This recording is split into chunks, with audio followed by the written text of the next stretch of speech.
বাংলাদেশে যা হচ্ছে সেটা তো রাজনীতির বিষয়ে নয়। এখানে তো বিজেপির অভ্যাস সব কিছু নিয়ে রাজনীতি করা। আরজিকর নিয়ে রাজনীতি করেছে, বাংলাদেশ নিয়ে রাজনীতি করছে। আরে বিজেপির সরকারই তো ক্ষমতায় কেন্দ্রে।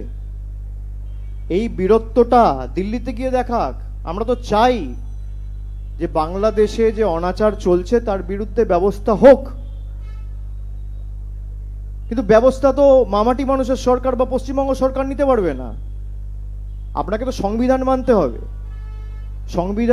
সংবিধানে 3টে লিস্ট আছে, state list, union list, concurrence list. Union লিস্টে পড়ে এক্সটার্নাল অ্যাফেয়ার্স। কেন্দ্র সরকার যা সিদ্ধান্ত নেবে, আমি বারবার বলেছি, দলগতভাবে তৃণমূল কংগ্রেস সেই সিদ্ধান্তকে সমর্থন করবে। যে ঘটনা ঘটেছে সেটা নিন্দনীয় এবং দুর্ভাগ্যজনক, একেবারে সমর্থনযোগ্য নয়। যারা এখানে বীরত্ব দেখাচ্ছে তাদের তো উচিত দিল্লিতে গিয়ে বীরত্ব দেখানোর। আর তা না হলে ইউনিয়ন থেকে বলে দিক, ভাই, যে কেন্দ্রীয় সরকার বলে দিক যে রাজ্যের সরকার ব্যবস্থা নিক, আমরা নেবো না। হোম মিনিস্ট্রি বা এক্সটার্নাল অ্যাফেয়ার্স একটা নোটিফিকেশন বার করে বলে দিক, তারপর তারা এসে এখানে রাজনীতি করুক। দুটোর মধ্যে তো একটা করতে হবে। অনুপ্রবেশ হলে কার জন্য হবে? বিএসএফ। তার মানে বিএসএফ এর জন্য অনুপ্রবেশ হচ্ছে।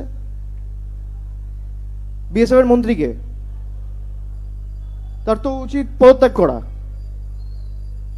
আরে বর্ডার কি পশ্চিমবঙ্গ পুলিশ পাহারা দেয়?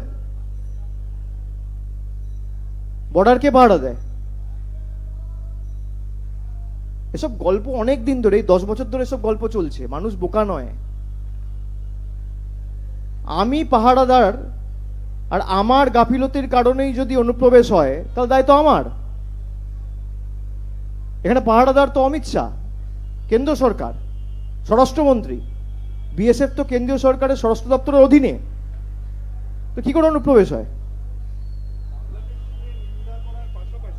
আপনি সীমাবদ্ধতার জায়গাটাও বললেন, যে আন্তর্জাতিক ক্ষেত্রে দেশের যে স্ট্যান্ড সেই প্রসঙ্গটি বললেন, কিন্তু যেটা আমরা দেখলাম যে দলের কোনো অনুমতি না নিয়ে বাংলাদেশ নিয়ে আলোচনা চেয়ে লোকসভার সচিবালয়ে চিঠি দিলেন দলের বর্ষিয়ান সাংসদ সৌগত রায়। তার জন্য দলের লোকসভার নেতা রয়েছে সুদীপ বন্দ্যোপাধ্যায়, তিনি ডিল করবেন। তাকে দায়িত্ব দেওয়া হয়েছে দল থেকে, তিনি এ বিষয়ে উত্তর দেবেন। যার যেটা এখতিয়ার সে বিষয়ে তাকে প্রশ্ন জিজ্ঞেস করুন। আমাদের ভিডিও ভালো লাগলে লাইক এবং শেয়ার করুন। কমেন্ট সেকশনে গিয়ে জানান আপনাদের মতামত। আরও ভিডিও পেতে আমাদের চ্যানেল সাবস্ক্রাইব করুন এবং প্রতি মুহূর্তে খবরের আপডেট পেতে প্রেস করুন বেল আইকন।